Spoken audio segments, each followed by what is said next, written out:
Assalamualaikum warahmatullahi wabarakatuh. Salam sehat untuk Bapak Ibu semuanya. Semoga semuanya sehat. Saya Luarsi dari Komisi Akreditasi Rumah Sakit, Bapak Ibu ya.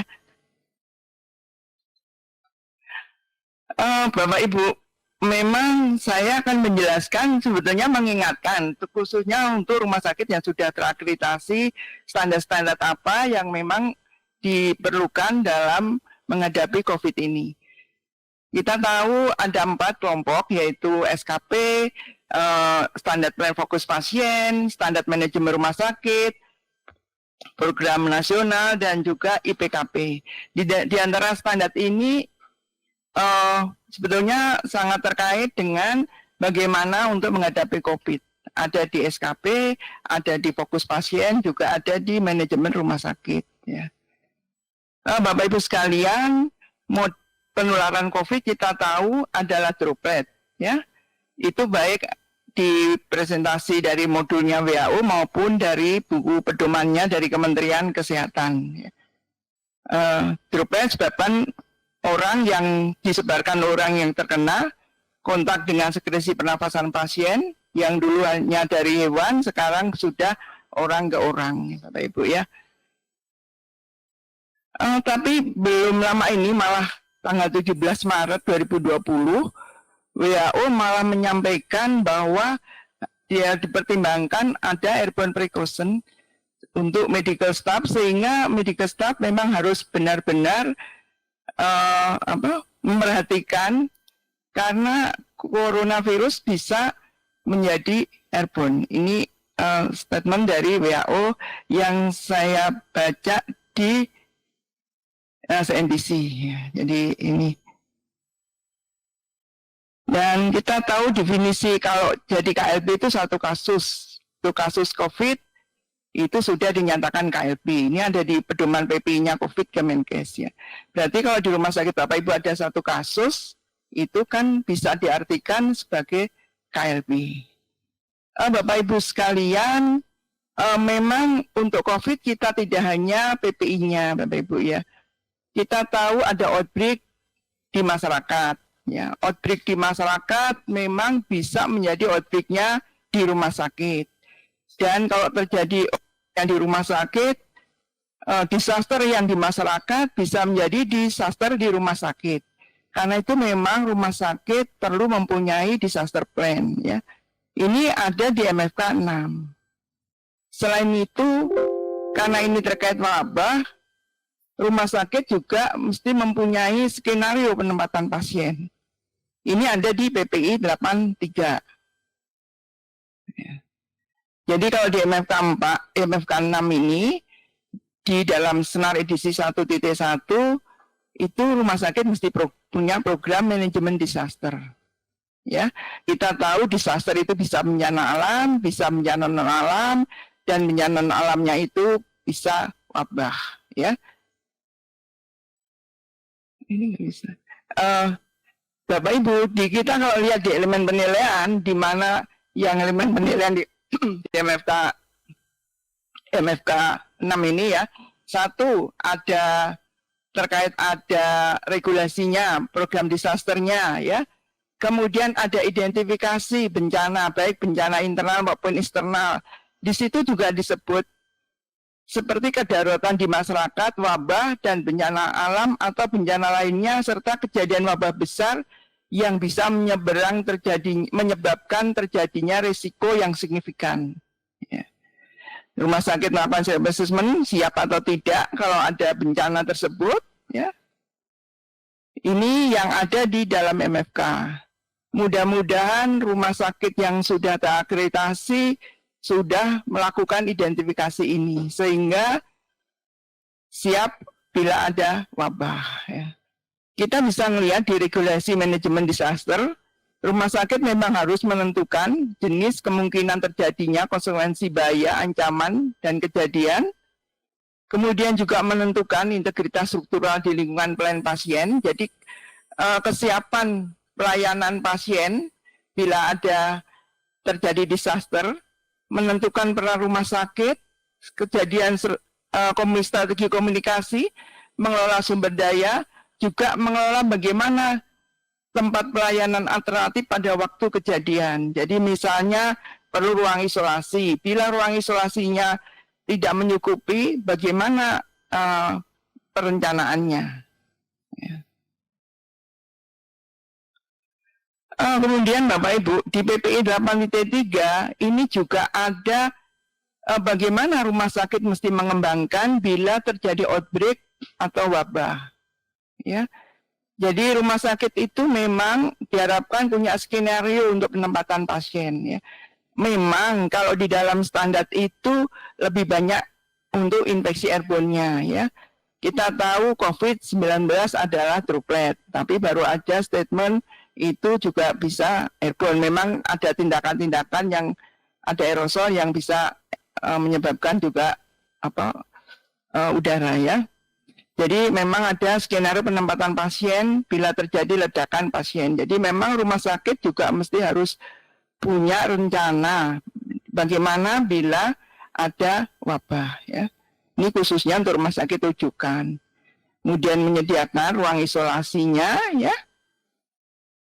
Kemudian yang penting sekali juga melakukan edukasi ke petugas, refreshing ke petugas sehingga petugasnya juga siap.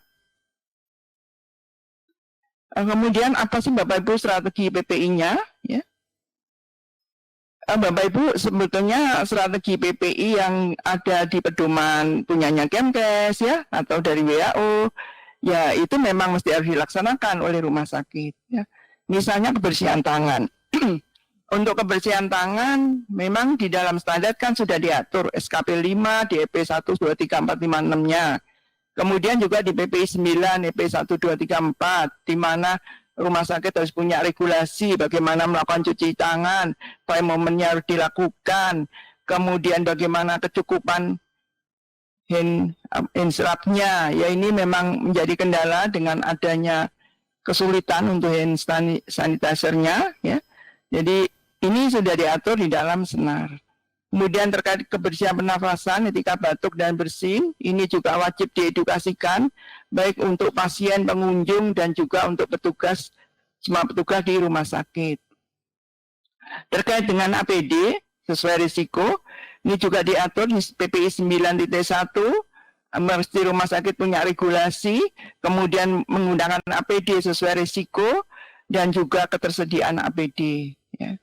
Kemudian praktek suntik aman di PPI 7 dimulai dengan identifikasi risikonya, kemudian bagaimana strategi untuk pengendalian risikonya, kemudian manajemen denda tajam ini juga ada di PPI 7.5 dan pencegahan luka ada di PPI 6 yaitu dengan melakukan surveillance. Ya. Kemudian juga penanganan, pembersihan dan disinfeksi peralatan pasien dengan aman. Ya, ini ada di PPI 7 CT1, EP1 dan 2, PPI 72, EP1, 2, 3, 4, PPI 72.1 ya. Di mana memang rumah sakit kalau di dalam senar itu memang wajib punya CSSD ya. Dan kemudian kita tahu sterilisasi itu kan ada yang sterilisasi, ada di tingkat tinggi, kemudian ada yang disinfeksi tingkat rendah ya. Sekarang ini semuanya itu kan harus dilaksanakan dengan baik ya. Bagaimana ambulan disterilisasi, disinfeksi ya, permukaan lingkungan itu mesti bagaimana dilakukan disinfeksi, itu kan semuanya harus dilakukan dengan baik dan juga seragam. Itu semuanya ada di standar-standar tersebut.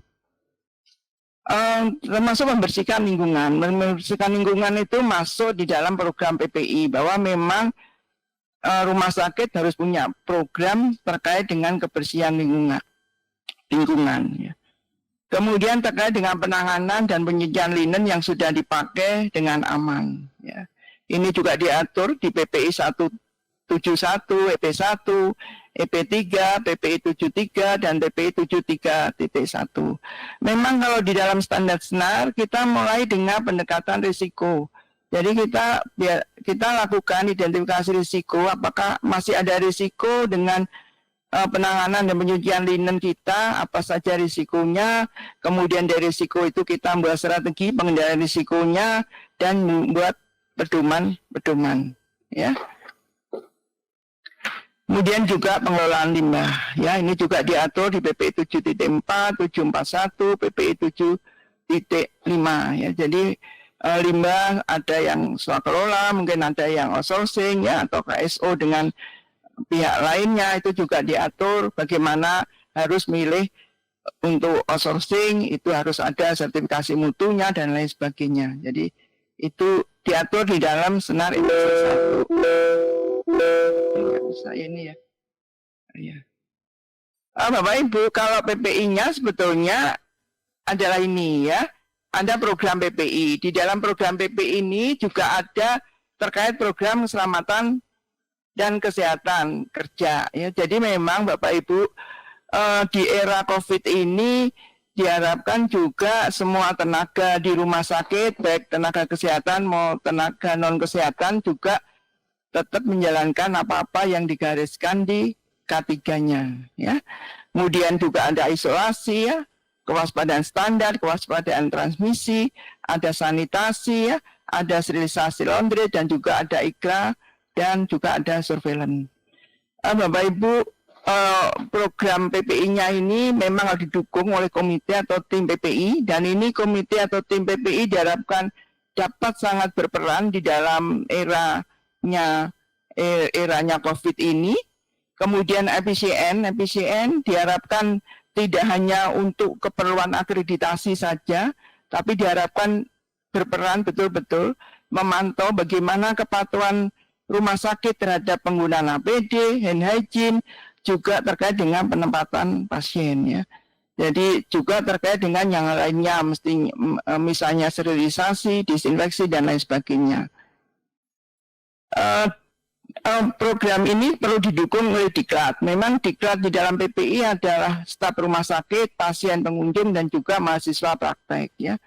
Pasien memang perlu dilakukan edukasi dan ini juga diatur sebetulnya link ke MKE ya. Selain itu perlu ada dukungan anggaran, APD, desinfektan, Diklat dan juga pemeriksaan kuman ya. Jadi memang sekarang penggunaan APD dengan desinfektan mungkin meningkat dengan tajam.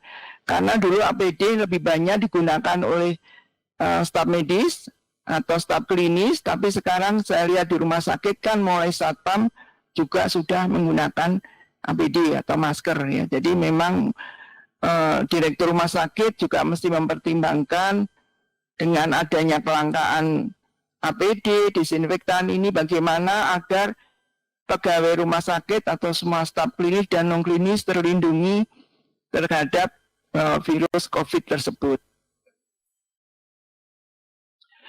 Di PPI 6 ini adalah ada surveillance Bapak Ibu ya, memang perlu dilakukan surveillance juga khususnya untuk rumah sakit yang besar ya. Memang surveillance kalau di KARS itu dibagi dua, adalah surveillance yang terkait akibat tindakan dan infeksi penting dan epidemiologis. Di dalam surveillance terkait dengan epidemiologis ini adalah termasuk yang F, timbulnya infeksi baru atau timbul kembalinya infeksi di masyarakat. Jadi memang itu begitu ada kasus yang infeksi baru emerging disease, yaitu rumah sakit harus mulai surveillance ya.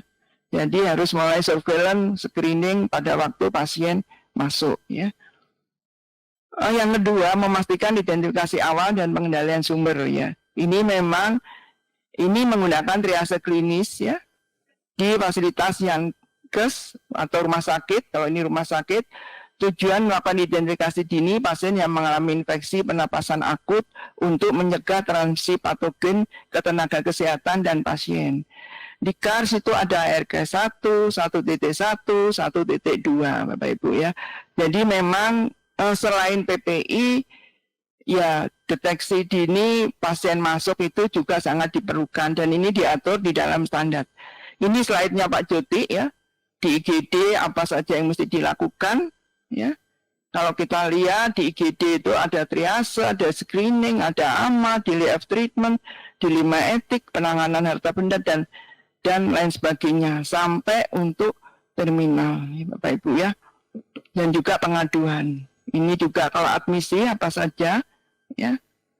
Bapak Ibu ini juga slide-nya Dr. Joti di mana ada checklist screening COVID-19, ini contoh Bapak Ibu ya, mungkin rumah sakit yang berpotensi ada pasien ya, dilakukan screening seperti ini ya. Di PAP 3 ini juga diatur Bapak Ibu bahwa rumah sakit harus menetapkan regulasi bahwa asuhan pasien risiko tinggi dan pemberian pelayanan risiko tinggi diberikan berdasar atas panduan praktek klinis dan peraturan perundangan. Ya. Kita tahu pasien risiko tinggi kalau di dalam senar edisi 1.1 termasuk adalah pasien dengan penyakit menular. Ya, Bapak Ibu. Itu termasuk pasien risiko tinggi sehingga ada khusus untuk diperhatikan oleh staf klinis dan juga lansia, apalagi lansia dengan COVID sekarang kan risikonya tinggi. Ya. Selain itu, jadi ada pasien risiko tinggi, tapi ada pasien yang akan menerima pelayanan risiko tinggi. Di sini juga termasuk juga penyakit menular ya. Walaupun ada yang dialisis, kemoterapi, radiasi ya. Karena pasien yang risiko tinggi ini berpotensi terjadinya risiko ya. Misalnya kalau dialisis kan bisa berpotensi terjadinya infeksi ya. Selain itu untuk risiko tinggi juga terkait dengan penggunaan ventilator pada pasien ya. Jadi kita tahu di COVID-19 ini risikonya terjadi pneumonia sangat tinggi dan kalau terjadi gagal nafas dengan ventilator dan ini juga bisa terjadi infeksi karena penggunaan ventilator bila PPI-nya tidak jalan dengan baik ya. Bapak Ibu, di dalam strateginya dari WHO atau dari Kementerian Kesehatan itu juga perlu menerapkan pengendalian administratif Bapak Ibu ya. Jadi diharapkan rumah sakit juga punya regulasi untuk screening, triase ya, yang itu diatur di ARK 1, EP1, ARK 1.1, EP1, ARK 1.2, EP1, regulasi hygiene yang saya percaya rumah sakit sudah membuat. Kemudian regulasi penggunaan APD berdasarkan risiko, itu juga saya percaya rumah sakit juga sudah membuat. Kemudian juga regulasi proses identifikasi pasien risiko tinggi dan pelayan risiko tinggi yang ada di PAP 3 EP1 dan regulasi penempatan pasien ini yang diminta di PPI 8, 8.1, 8.2 dan 8.3. Di mana bagaimana penempatan pasien dengan penyakit airborne, dengan penyakit infeksi airborne. Penyedia ruangan isolasi tekanan negatif dengan ventilasi mekanis atau alami, penempatan pasien di unit-unit pelayanan rumah sakit termasuk di IGD. Jadi kalau ada pasien airborne di IGD, ditempatkannya di mana sebelum masuk ke rawat nginap atau masuk atau dirujuk. Jadi ini tempat penempatan sementaranya. Kemudian juga penanganan dan transfer pasien dengan penyakit infeksi airborne, mulai pasien masuk rumah sakit sampai pasien pulang dan meninggal. Dan untuk COVID, transfer pasien ini kan diharapkan minimal ya. Karena itu diharapkan kan radiologinya yang jalan ya, tapi bukan pasiennya yang ditransfer. Termasuk juga prosedur kunjungan pasien ya. Ya, apakah kunjungan dibatasi ataukah malah dilarang, itu ya disesuaikan dengan kondisi dari pasien dan rumah sakitnya. Tapi regulasi ini harus ada, Bapak Ibu. Dan saya lihat juga rumah sakit sudah membatasi kunjungan untuk pasien. Ya. Kemudian juga penyedia ruangan untuk penempatan pasien yang imunosupresi ya. Penanganan penyakit pasien, regulasi yang harus diatur juga terkait penempatan pasien kalau untuk imunosupresi sama ini ya. Kemudian 4, memang menerapkan langkah-langkah pencegahan tambahan empiris atas kasus pasien dalam pengawasan dan konfirmasi. Jadi ada kewaspadaan kontak dan juga droplet ya.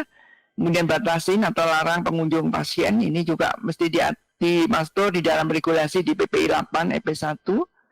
Kemudian juga kewaspadaan airborne pada prosedur yang menimbulkan aerosol seperti intubasi trakea, ventilasi non-invasif, tracheostomi, restorasi jantung paru, ventilasi manual sebelum intubasi, dan bronkoskopi. Jadi yang B ini yang APD-nya harus sesuai dengan risiko. Ya. Bapak Ibu, mungkin di akhir kata ya, memang kita dengan melaksanakan senar edisi 1.1 diharapkan dapat mendorong rumah sakit mematuhi peraturan perundangan dan standar profesi. Standar dan elemen penilaian dalam senar edisi 1.1 khususnya di bab PPI diharapkan dapat meningkatkan kepatuhan rumah sakit dalam menangani COVID-19 khususnya terkait dengan pencegahan dan pengendalian infeksinya. Dan dengan menerapkan senar diharapkan mutu dan keselamatan pasien juga meningkat. Dan dengan melaksanakan PPI tidak hanya petugas yang terlindungi, tapi juga pasien, petugas, dan juga pengunjung. Oh, nggak bisa ya? Bapak Ibu sekalian, kita tahu di dalam senar itu ada standar dan sekarang sudah yang pergunakan adalah edisi 1.1 ya, yang berlaku mulai 1 Januari. Kemudian ada instrumen ya, yang instrumennya juga sudah 1.1 ya. Dan Bapak Ibu mohon mengingatkan saja bila dalam melaksanakan atau menerapkan standar mohon ingat SEMIA, yaitu mohon dibaca, dipahami, diimplementasikan, dan dimonitoring kepatuhannya terkait standar. Jangan lupa baca standar, elemen penilaian, maksud dan tujuan, dan juga instrumen, dan juga acuan atau pedoman-pedoman dan peraturan perundangan. Untuk COVID, Kementerian Kesehatan sudah mengeluarkan pedoman PPI untuk COVID, ya. Kemudian terkait K3-nya saya lihat juga sudah ada banyak berseliweran ya. Dan akhirnya saya ucapkan terima kasih atas perhatiannya Bapak Ibu, dan marilah kita bersatu melawan corona. Terima kasih. Wassalamualaikum warahmatullahi wabarakatuh.